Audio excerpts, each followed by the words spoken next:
Good morning, everybody. Can I please have your attention?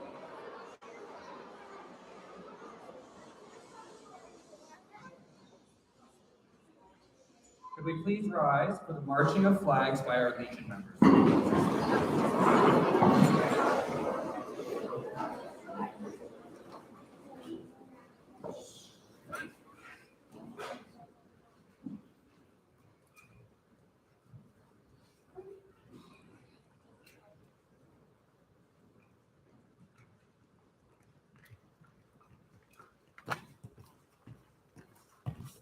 Color party, halt! Color party, retire, right, turn. Color party, deposit colors.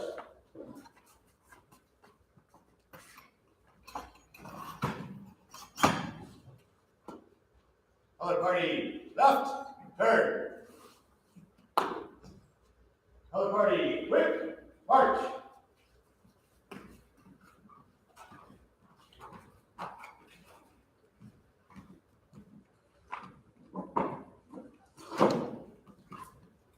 Good morning, my name is Shannon Backus, and I, along with Mr. Richter, will guide you through our ceremony this morning. I'd like you to welcome to Kids Valley School's Remembrance Day Ceremony. We are grateful that we are here together today, honoring and remembering those who have provided the freedom and opportunities that we have today. If you can please remain standing for the playing of our national anthem.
We would like to acknowledge Treaty 6 territory, the ancestral and traditional territory of the Cree, Dene, Blackfoot, Saulteaux, Dakota Sioux, as well as the Métis. We acknowledge the many First Nations, Métis, and Inuit whose footsteps have marked these lands for generations. We are grateful for the traditional knowledge, keepers, and elders who are still with us today, and those who have gone before us. We recognize the land as an act of reconciliation and gratitude to those whose territory we reside on or are visiting.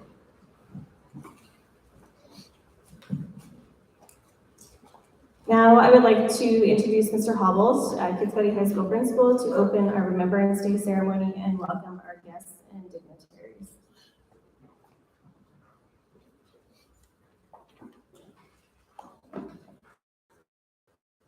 Good morning, everyone. Ladies, gentlemen, welcome to Kids County Schools Remembrance Day Ceremony. On behalf of the school, I'd like to recognize and welcome our special guest this morning, Captain Morley Wheel, Mr. Art Block, Buffalo Trail Trustee, our veterans and our Legion members, the students and staff of KES, and the students and staff of KHS. Today, on the solemn occasion of November 11th, we gather as a community to pay tribute and express our deepest gratitude to the brave men and women who have sacrificed so much for the cause of freedom in our name. Armistice Day, or Remembrance Day as it's come to be known, originated at the end of the First World War. The Armistice Agreement was signed between Germany and the Allied forces in Paris on Monday, November 11th, 1918 at 5 a.m. in the morning. The ceasefire went into effect at 1100 hours or 11 a.m. that same morning, the 11th hour of the 11th day of the 11th month. In this hallowed moment, we come together not only to honor their heroism, but to also reflect on the enduring lessons their sacrifices teach us. The valor displayed on battlefields around the world serves as a powerful testament to the strength of the human spirit and the resilience of the human heart in the face of adversity. As we stand here, we remember the families whose lives have been forever changed by the absence of their loved ones and bear the weight of that loss with grace and dignity. We also acknowledge the courage and dedication of our active duty military personnel and their families who continue to serve and sacrifice for the greater good. This day should be a reminder that the freedoms we enjoy are not free. They come at a significant cost. It is our duty to cherish and protect these freedoms, to build a world where conflicts are resolved through dialogue and understanding and where peace prevails over discord.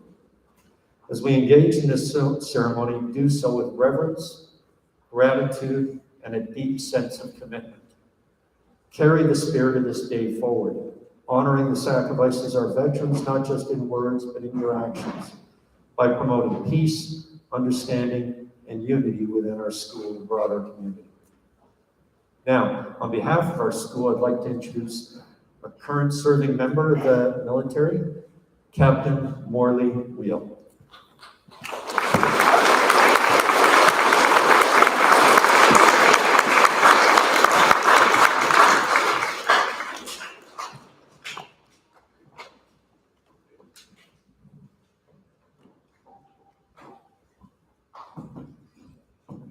Good morning.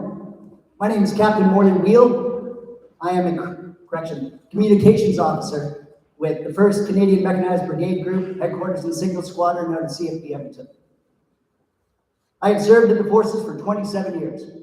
I joined when I was 19. I have 5 tours, 3 trips to Afghanistan. I've jumped out of airplanes, shot machine guns, ridden on the outside of a helicopter, and I've climbed elevator shafts.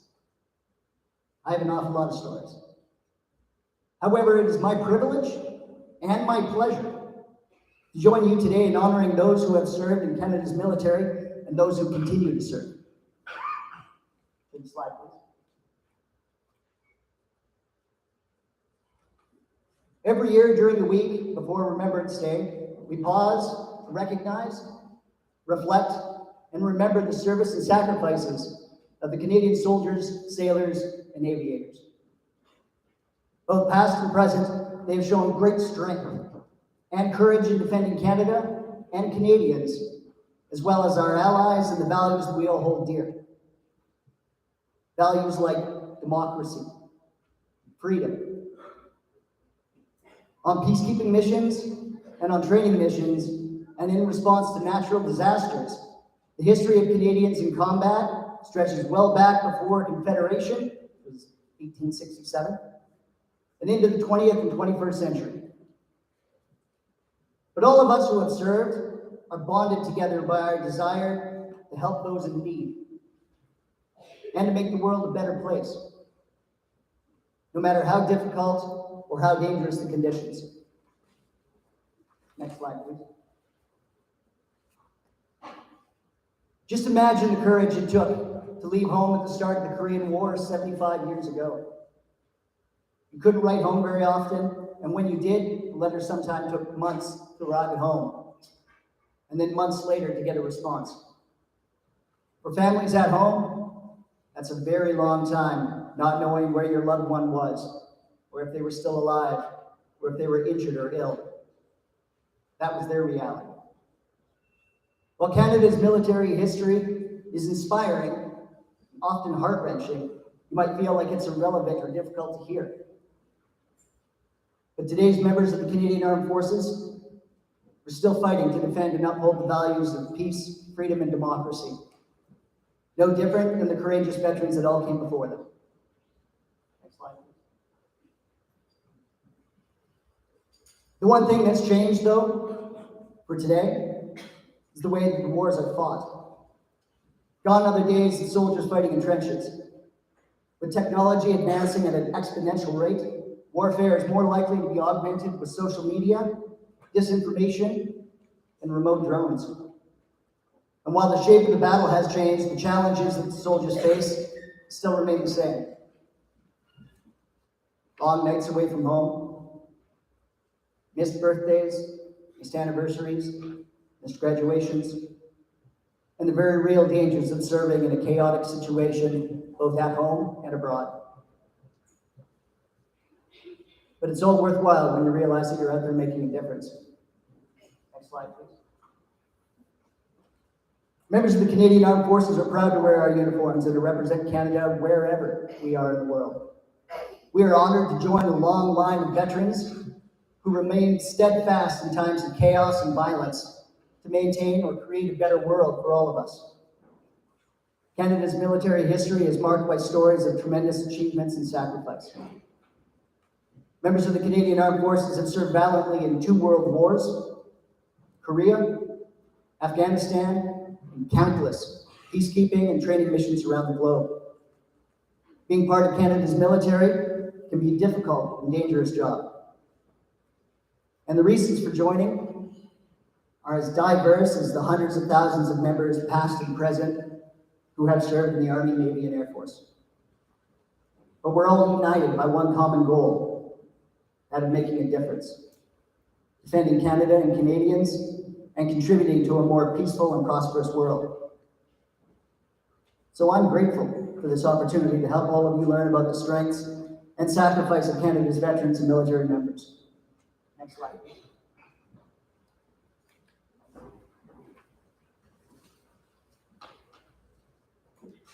The Battle of Cap Yon is a prime example of Canadian courage on the battlefield. From April 22nd to April 25th, 1951, 700 soldiers from the 2nd Battalion, Princess Patricia's Canadian Light Infantry, watched from the top of Hill 677 as thousands of enemy soldiers prepared to attack. They and their Australian allies were the only things keeping the enemy from seizing a key road into the democratic South Korea's capital city of Seoul. And when night fell, they were surrounded and alone and heavily outnumbered. The fighting that night was intense. Risking himself and his troops, Lieutenant Mike Levy called an artillery strike on his own position to force back an enemy assault. Imagine for a second the courage that must have taken to make that call, knowing that hundreds of friendly fire shells were incoming and about to rain down upon you. But his gamble worked, and the enemy was driven off the hill. The 10 hours of constant fighting resulted in 10 Canadian soldiers killed and 23 wounded that night. While it was a defining moment in Canada's military history, this battle and the Korean War itself often don't receive the same attention as other conflicts. In fact, some people call it the forgotten war.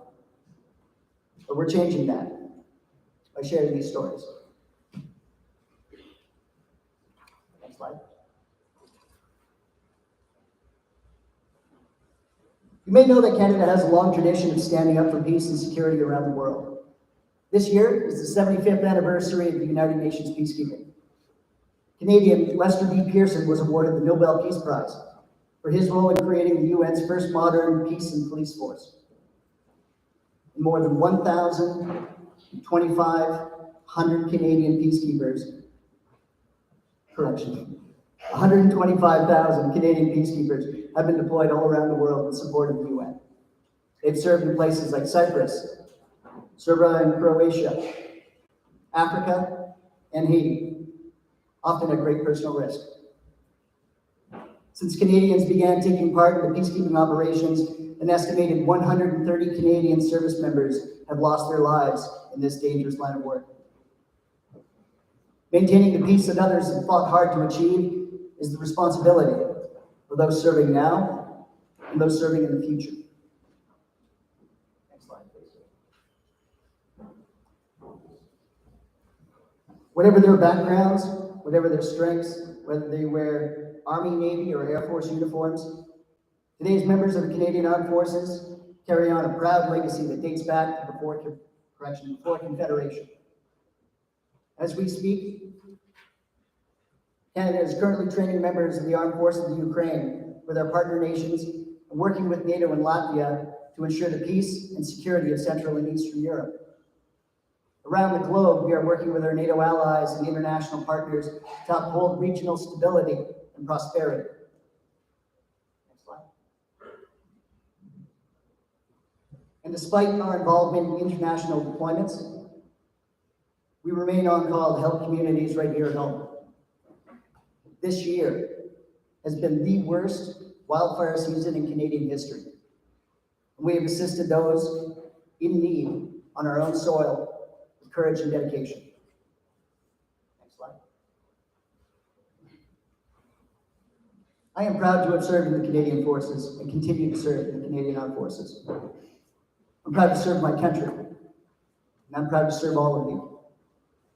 This Veterans Week, I hope that you'll take the time to remember our role and the role that veterans have played in making Canada the country it is today. And I hope that you take a moment to consider the vital role of our armed forces members that they are playing right now, both home and abroad. So let's continue to honor their sacrifices of the Canadians who have proudly put on the uniform and defended the freedom we have today, lest we forget. Thank you.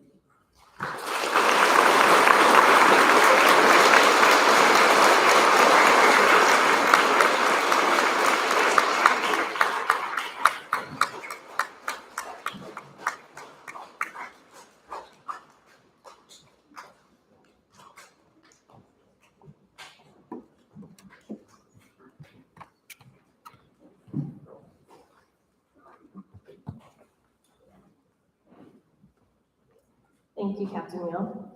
Across Canada and around the world, November 11th is honored as a day to remember the courage, devotion, and sacrifice of the brave men and women who have fought for their country. The hostilities of the First World War ceased on November 11th, 1918 at 11 a.m., the 11th hour on the 11th day of the 11th month. The year after showed the first observance of Remembrance Day, in which we remember those who have gone to fight, those who made it home, and those who never returned. It is our responsibility as Canadians to ensure that the bravery of our soldiers, both past and present, is not forgotten, but always preserved. Thank you for joining us on this day of remembrance. We will now observe the last post. If everyone can please stand. It will be followed by a moment of silence and then the rouse.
We would now like to call on Mr. Art Law, trustee for Buffalo Trail Public Schools, for a message. Please be seated.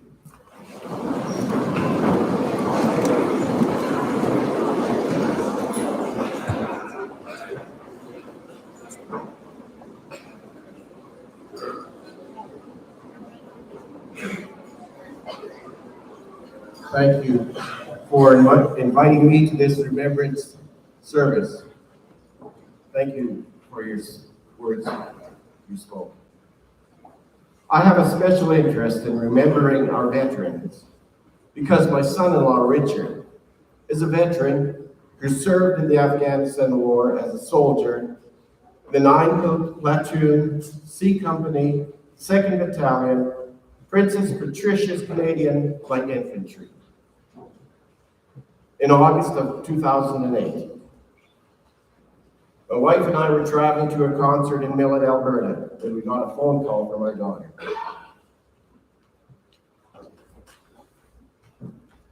Sorry. She was screaming into the phone. Richard's been in a firefight. Josh has been killed. Master Corporal Joshua Roberts, 29 years old, was the crew commander of the lab they were in. The lab is similar to a tank, but functions differently. It is armed with a turret-mounted chain gun and 2 machine guns and carries a crew of 6. Apparently, the lab had gone down a narrow mud-walled road. The dismounted soldiers were going ahead of the lab, and suddenly, they were attacked by the enemy fire. They were ambushed on 3 sides at an intersection. The gunners, of which our son-in-law was one, had spread out from the lab and were engaged in fighting the enemy. The commander, being in a vulnerable spot on top of the lab commanding the fight, really had no chance in that ambush. With the commander fatally injured and being sorely outnumbered by the Taliban, the platoon had to get the lab back up, down the walled road, out to safety, while the gunners carried on the fight. Our son-in-law never shared that awful experience, except to say that bullets were flying all around him. We thank God he was spared. We experienced firsthand what it was like to hear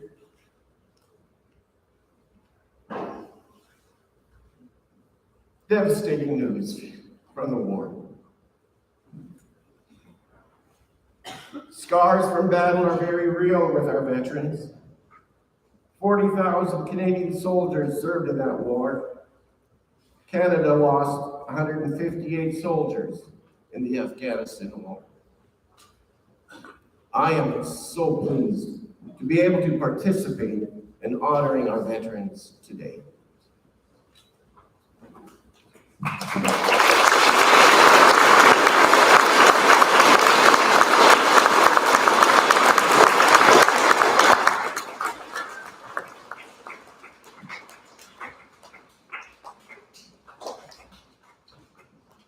Thank you, Mr. Block. November 8th marks International Indigenous Veterans Day.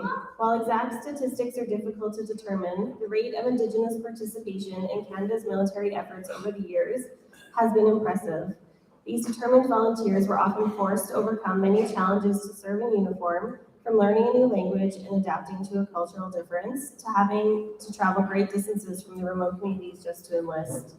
The challenges they faced often extended to their post-service life. Many Indigenous war veterans would not receive equal treatment compared to other Canadian veterans. We must never forget the sacrifices and accomplishments of Aboriginal veterans, especially as we move forward in our journey of healing, reconciliation, and a renewed relationship between Canada and Indigenous peoples.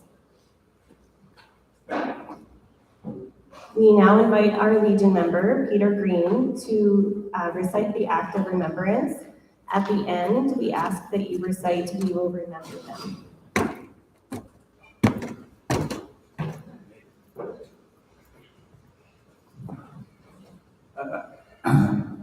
I'm going to take a liberty before I do an act of remembrance. I want to thank our active people today, RCMP all militia. And remember the ones that are not active but still with us, and thank them for their service. They shall not grow old, as we that are left grow old. Age shall not weary them, nor the years condemn. At the going down of the sun, and in the morning, we will remember them. Thank you.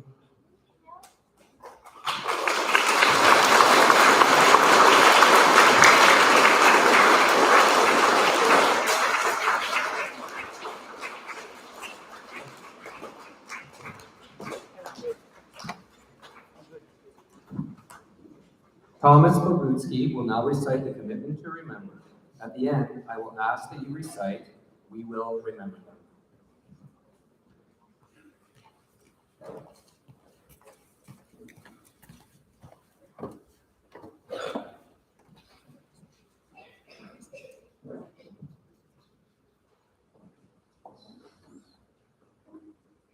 They were young as we are young. They served, giving freely of themselves. To them we pledge, amid the winds of time, to carry their torch and never forget. We will remember them.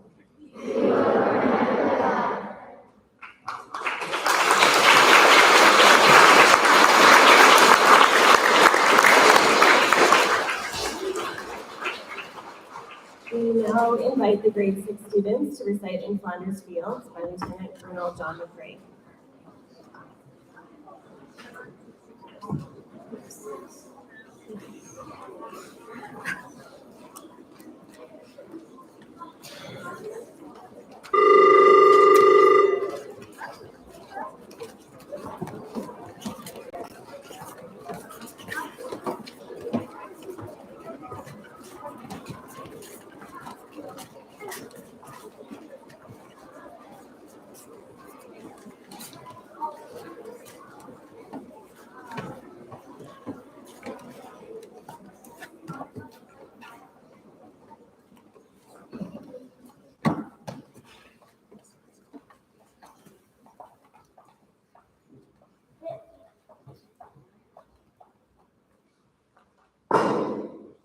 Lieutenant Colonel John McCrae was a Canadian soldier and doctor during World War I, best known for writing the famous war memorial poem, In Flanders Fields.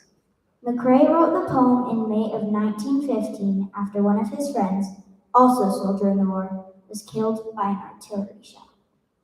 The poem was not published until December of 1915, but was soon thereafter memorized, copied into letters, set to music, and translated into multiple languages. Due to its popularity and appeal with the public, In Flanders Fields was also used to help raise $400 million for the war effort. McCrae died of pneumonia and meningitis near the end of the war in January of 1918 at the age of 45. Monia Michael was an American professor and humanitarian who conceived the idea of using poppies as a symbol of remembrance for those who served in World War I. We Shall Keep the Faith is a poem penned by her in November of 1918. The poem was inspired by and written in response to John McCrae's In Flanders Fields.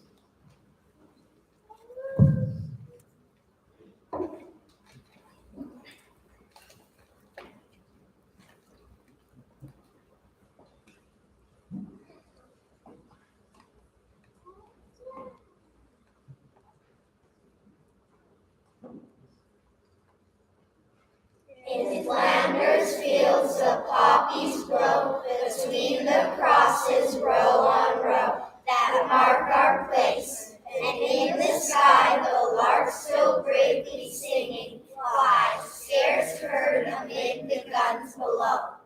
We are the dead. Short days ago we lived, felt on, saw sunset glow, loved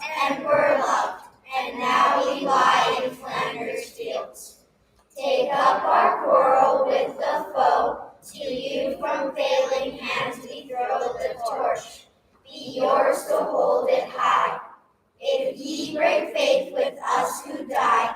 We shall not sleep, though poppies grow in Flanders fields.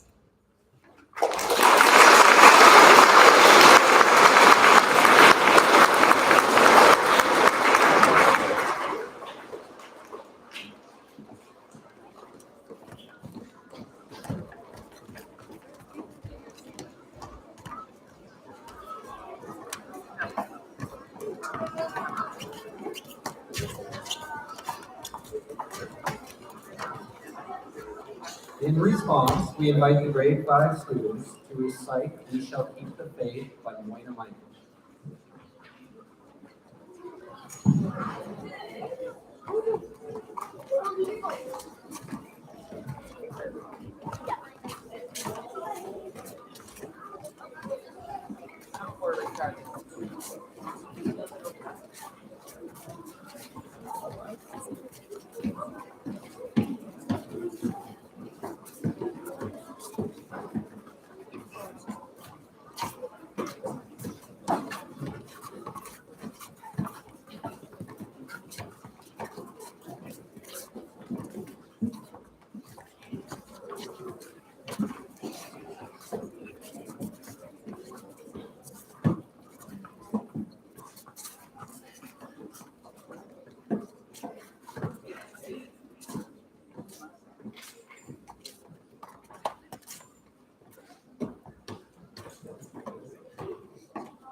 We shall keep the faith. Oh, you who sleep in Flanders fields, sleep sweet to rise anew. We caught the torch you threw and holding high, we keep the faith with all who die. We cherish too the poppy red that grows on fields where valor led. It seems to signal to the skies that blood of heroes never dies, but lends a luster to the red of the flower that blooms above the dead in Flanders fields.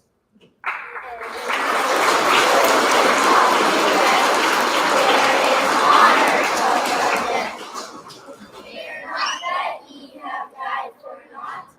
We'll teach the lesson that ye wrought in Flanders fields.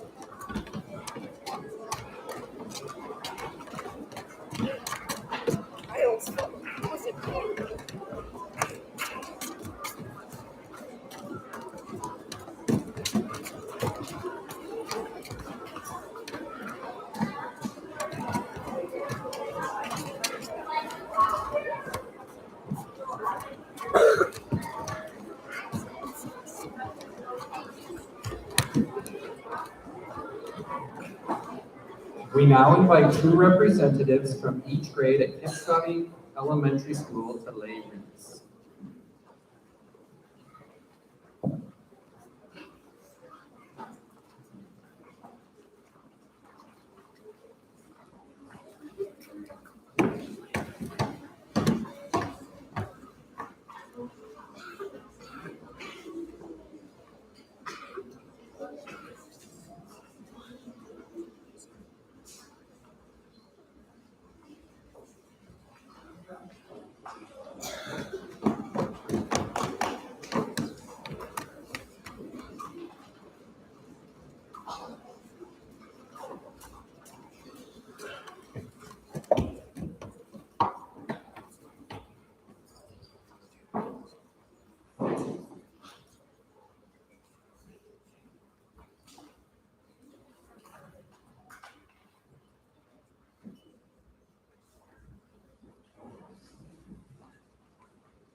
Our band will now be performing Eagle Crest March.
year, we wanted to recognize family members who have served in Canada's military.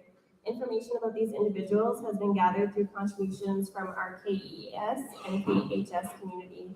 We thank those who were able to contribute and welcome you to learn and honor these individuals.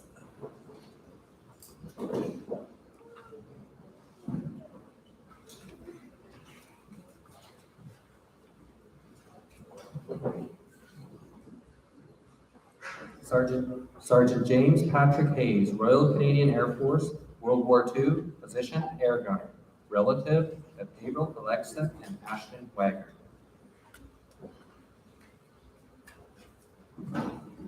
Frank Shawn. Frank served with the Rocky Mountain Rangers. In 1943, he was sent to the Aleutian Islands to fight the Japanese. In January 1945, he was sent to Europe, where he fought in Holland, England, Belgium, and Germany. He returned to Canada in January 1946. Great-grandfather of Harper Franson, grade 3. Sapper Francis Hughes, Royal Canadian Engineers.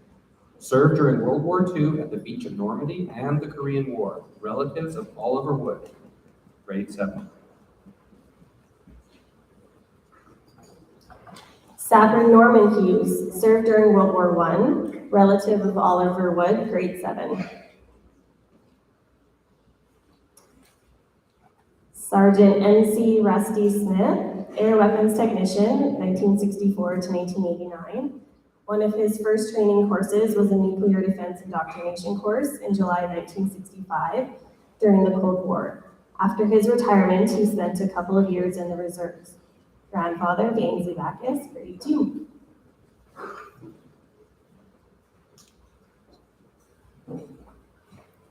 Elvin Wilcox was drafted in May 1918 under conscription laws. He joined the RCAF as a motor mechanic and was posted to the Calgary Training Center. Walter Wilcox joined the RCAF on December 1st, 1942 as a bomb aimer and navigator. He crossed the ocean in the RMS Aquitania and spent a year in England.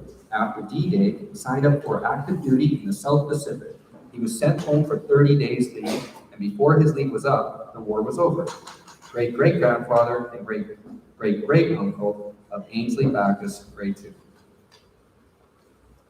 Corporal Alistair Lawrence. Alistair served during World War II from July 2nd, 1941 to September 25th, 1945. He was honored with the Medal of Bravery, World War II Service Star, Mediterranean Star, France and Germany Star, Defense Medal, Voluntary Service Medal, and King's Medal. He served in Italy, Holland, and the Netherlands. A relative, a great-grandfather, I believe, of Haley, Chloe, Ethan, and Isla Winus. Russell Harkness served in World War I, Infantry Number 2, great-grandfather of Jared and Caitlin Popovich. George Markowitz served in World War II, Canadian Airborne paratrooper, first cousin twice removed of Jared and Caitlin Popovich. Corporal Walter Perrin served in World War II, relative of Josie, Greg, and Annika Gillich. Medic Robert Gregory served in World War I, relative of Josie, Greg, and Annika Gillich. Orestes Evan McComb, World War II.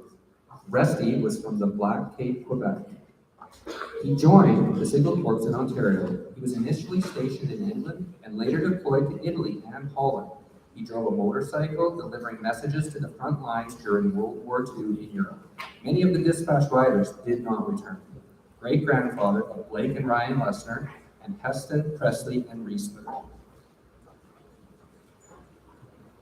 Ron Barrett served in World War II, great-great-uncle to Blake and Ryan Lessner, and Heston, Presley, and Reese McComb.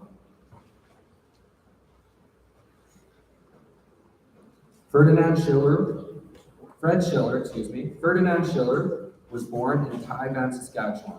On March 30th, 1922, he joined the South Saskatchewan Regiment on November 14, 1942, serving in the UK and continental Europe.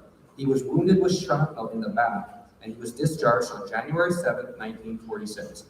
He received the 1939-45 Star, the France-Germany Star, the Defense Medal, and the Canadian Volunteer Service Medal and class. Ferdinand passed away on May 11th, 1995. Great-grandfather to Jalen, Ron, Brody, and Braden Schiller, as well as Madeline and Avery Flatt. Arthur Kalbeck. Art joined the Army during World War I and was overseas from 1915 to 1919. At this time, he was wounded. One bullet skimmed the top of his head, and he often made the remark that he was glad he wasn't any taller, or he wouldn't have been able to enjoy life. Art was unconscious after he was hit, and when the stretcher came around to pick up the wounded, they thought he was dead, so left him. When picking up the bodies, they realized he was still alive and took him to the hospital. Later, he was seriously wounded in the back while at Vimy Ridge and spent from August 1918 to April 1919 in an overseas hospital. He came back to Canada on a hospital ship in 1919. Art had bought a homestead in Stolia before going overseas, and when he came back, he bought another quarter of land through soldier settlement financing. In 1943, during World War II, Art joined the Veterans Guard. He was stationed at Lethbridge and at McGrath, Alberta, guarding prisoners of war for 2 years. The family was happy to have him return home when he was discharged in 1945. Art served as a secretary-treasurer, and his wife Helene served as a trustee for Cottage Grove School for many years. Art passed away May 9, 1968, and was laid to rest in the Forest Home Cemetery. Art is the great-great-grandfather to Jalen, Ron, Brody, and Braden Schiller, as well as Madeline and Avery Flatt.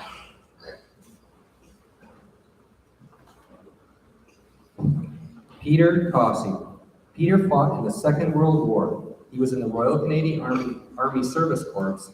He served in France, Holland, and Germany from 1943 to 1946. Relative to Carter and Garrett Cossey. Braden. Gordon Blacklock served in World War II in Belgium and France. He is the great-great-grandfather of Gray Way in grade 3 and Lennox Way in grade 5.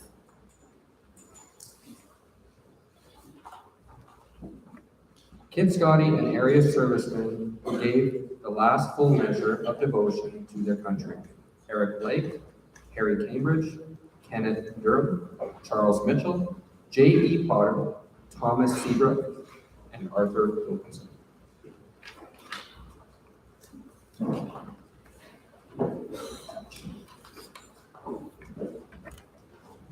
Our band will now be performing Liberty Overture.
We would like to thank our distinguished guests and Legion members for their attendance, as well as Kids Scotty Elementary for joining us. Thank you to Mrs. Stromberg and our KHS band, everyone who was involved in the planning and setup of the day, and to anyone else we may have missed.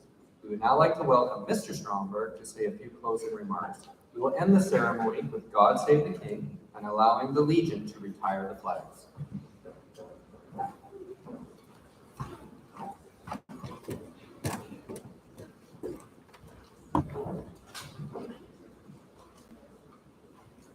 Hey, Captain Wheel, dignitaries, ladies and gentlemen, students and staff. Today we gather to honor the bravery and sacrifice of those who served and those who continue to serve our great nation. We remember the courage and resilience of our veterans and the profound impact that their sacrifices have had on our lives. As we leave the ceremony, let us carry not only the memory of those who have given their lives, but also a commitment to uphold the values that they fought to protect: peace, freedom, and the pursuit of a better world for all. We are the stewards of their legacy, and it is our responsibility to ensure that the torch of remembrance continues. In the face of adversity, let us strive for unity and understanding.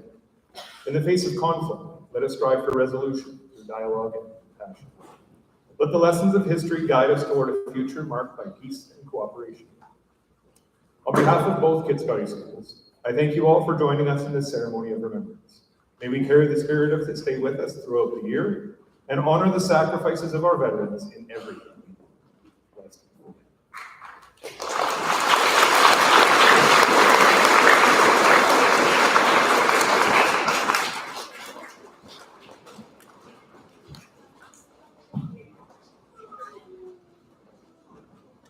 Everyone please rise for God Save the King.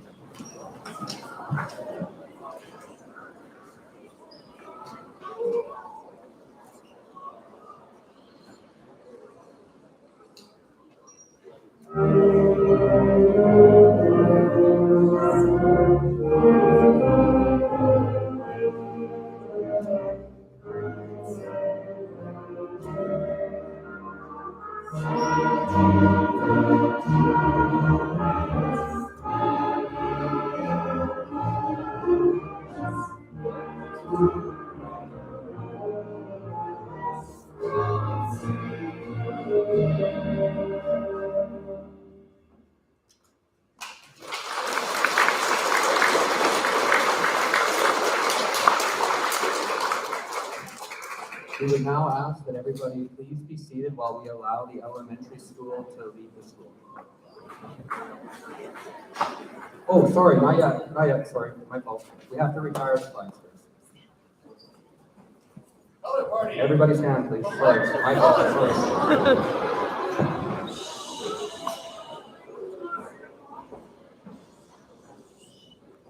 Color party. Left, turn. Color party. Quick, march.